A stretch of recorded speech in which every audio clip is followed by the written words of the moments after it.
During the general election, I said again and again, we're a party that's going to fight against the poisoning of the minds of our young people. Why did I say that? Well, very simple, because the march of the left through all of our educational institutions has been quite extraordinary. And I talked about the fact, we say, oh, aren't we terrible? We're the only country that ever took part in slavery, without telling anybody that actually it was the Royal Navy at huge cost that drove slavery off the high seas, and people need to be taught balance. We're teaching kids now the empire was truly evil. Well, a lot of countries around Europe have had empires, but none of them have a commonwealth. None of them actually have a relationship with their former colonies. And so much, when you think about this little island and the incredible history that we've had, the amazing things that we've done for the world, in the world, be it innovation, be it development, you could even argue the spread of Christianity, so many things that we've done genuinely to help people. And yet, our kids are being told everything about our past is poisonous. Well, those chickens are coming home to roost.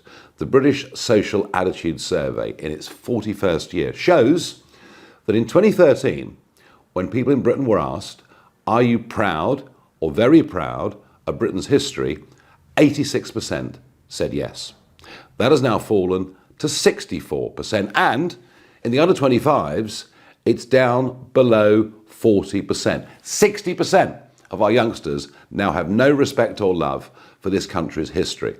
And corresponding with that is a collapse, frankly, in belief in our form of government, our democratic systems. This is serious. And all of this happened during 10 years in which the Conservatives, the so-called patriotic party, were in power, which I think of itself is very significant. We are not going to change this. We're not going to change this by fiddling around at the edges. Talk about Britain needs reform. My goodness me, our education establishment, frankly, needs clearing out and starting again. This is appalling.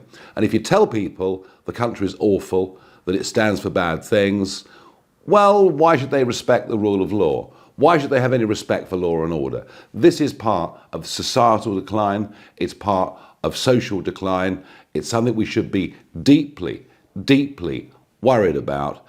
And I suspect now that Labour are in, the attacks on our past, on our culture, on who we are going to get even worse.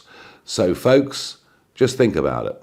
Are you proud of what your forebears did? And yes, I know the Second World War generation are dying out, so I understand why there might be slightly less pride in our immediate past. You know, if your father or your mother was involved in the war, if your family lost people in either one of the wars, I do understand for a younger generation that is further away. But still, believe you me, the root of this problem is the poisoning of our kids' minds. And we in Reform are unafraid to stand up and say that, and to point the finger, not just at this Labour government, but at a Tory party that has allowed all of this to happen.